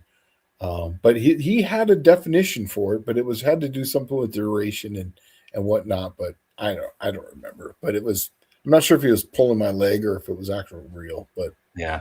Well, Plymouth on Plywood says it will be aiming for 9.5 to 1 compression for 93 pump gas solid lifter. This will be my race car. This is the Slant 6 that you wanted all the answers to, right? Oh, okay. Old Dolter duals, as well. The race I'm really wanting to run is the SORC open road race. Okay, a whole different camshaft then. This is a whole different deal. So you're going to be in the probably in the 235, 240 duration at 50 on this one on the intake, 250. I would still put this on a 110 personally, because your overlap triangle is going to be really big at this point. But if it's an open road race, that means you're going to be flat out for a long time. I would definitely, I would do some more work on the head to get some out there, and that compression 9.5 is literally the limit for a cast iron head. I'm going to use the word on the street. So use this to kind of blow some of that out, and that's the reason why I'm not tightening up the LSA, because it would trick that compression to going even higher. But yeah, that's where I would be at. Once again, I'm conservative, but I know that Slide Sixes just don't like to go past that 5,500, 6,000 mark. They'll do it, but just not. It's hard to get more than 9.5 to 1 compression out of one, isn't it? No, they'll go way up fast, because you can take hundreds of thousands off of the head and the block. Oh, really? Yeah. The problem is, though, is the detonation. That becomes a problem. And really pistons. And if you're running a cast piston, 9.5 to 1's about it. That's about all you're going to do on a cast piston. If he's got aftermarket pistons, it can take away. It can get a little bit more, but it just comes down to the RPM. I mean, they'll do it, but if you can't get the air into the engine without a bunch of head porting, you're really just kind of wasting it at that point. Bear Rose Garage says, my favorite coil of all times is the old yellow top Motorcraft. I've never seen any other factory coil outlast those tiny gems, even if they were totally exposed to the weather. Well, I'll tell you what I know about Ford coils. Ford coils seem to be the ticket to run on all the hot stuff. If you wanted like the cheap hot rod coil, go get a Ford coil at the junkyard, and that's where you start. Yeah. You still alive? Oh. Yeah, I'm sorry. I was actually reading some of these things here, but with the coil that I remember, that yellow one was the one. It was the Excel. Remember the old yellow Excel coil? I was trying to remember the name of it. It was at the hot rod shop. So it was the big yellow coil. What, the Excel Super Coil? Yes, Excel Super Coil. Yeah, I've only had one of those. And that wasn't new. It came from the junkyard. Yeah. But, I zapped myself with that sucker, and it hurt. Yeah, it hurt. Me too. Yeah. Yeah. And then I remember the old Mallory, the black box one. I zapped myself with one of those as well. Oh, did you? I got that HVC coil or whatever on my T-Bird. I haven't zapped myself with it, but I imagine it would hurt the most. Oh, yeah. I got one of those HVCs on mine. Tom Brown says the only reason I run a 160 thermostat all right, hold on a second. Towing applications are different, because when you have a towing application and you have that big, humongous radiator, you have a hard time building heat in an engine. But for daily commuter cars, I would never go anything less than a 180 degree. The towing application is different. I had my 393 Windsor that I built in my 94 Ford truck. That's the one Shane and I went and picked up, and I built a motor for that. And I built it as loose and as frictionless as possible. And what sucked about it was that damn motor, I could not get any heat in it, and I would have to run cardboard on the radiator and block off half the radiator until the middle of summer. That's the only time I could get the temperature to even register on the gauge, heat in the engine. And it had an aluminum headed 393 Windsor, but I used the thin rings and the thin bearings. And then I ran, what was it? 10 and 3/4 to 1 compression. So it was a quench motor. And then I ran like 0.20 oil in it.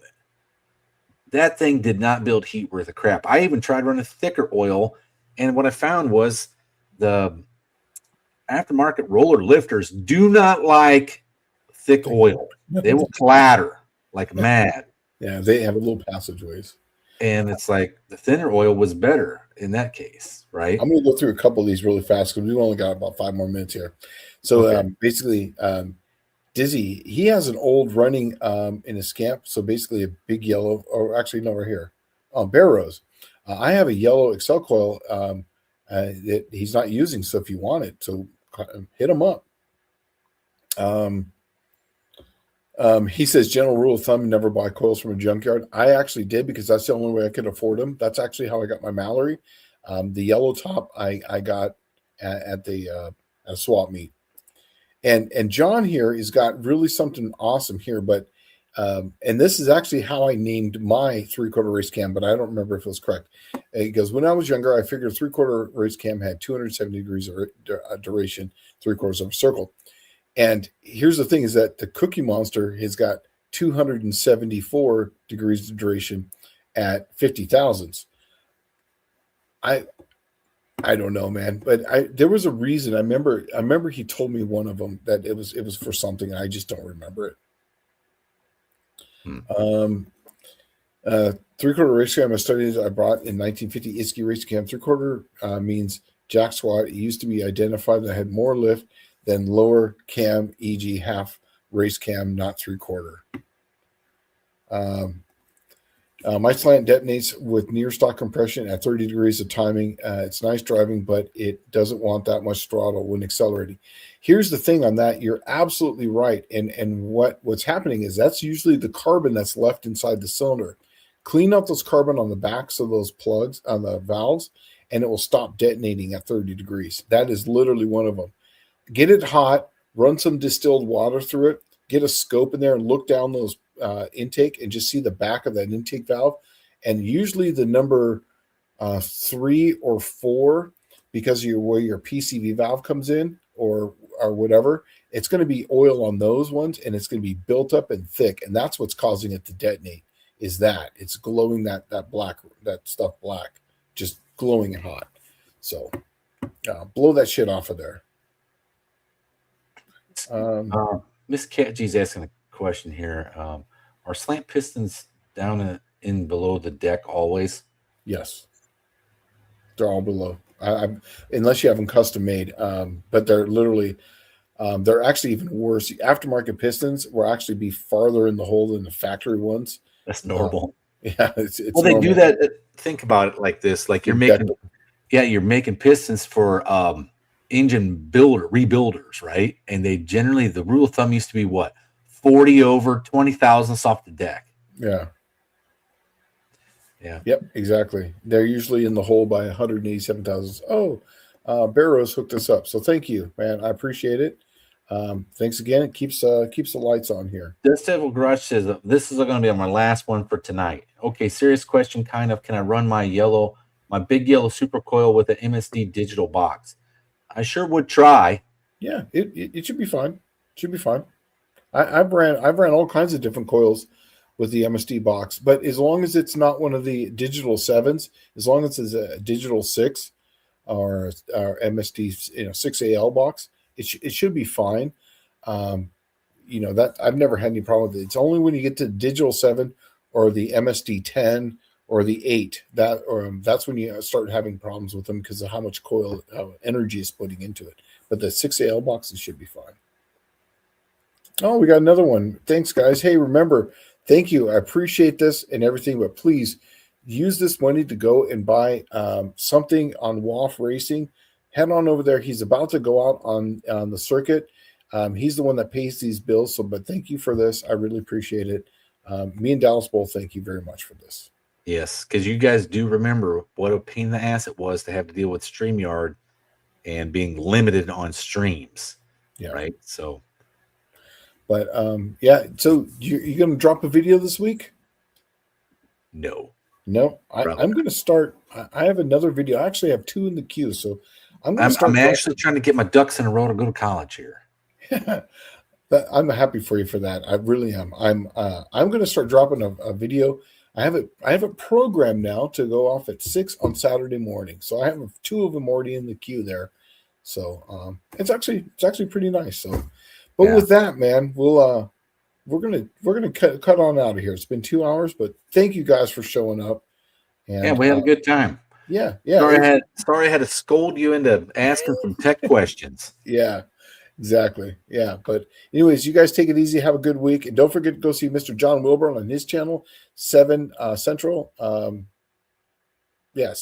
Central time on his channel. Go On check Friday. it out. On Friday Friday. night on the John Wilburn channel. Yeah. The bringer of the No Name Nationals. All right. With that, you guys take it easy. Have a good night. We'll see you later.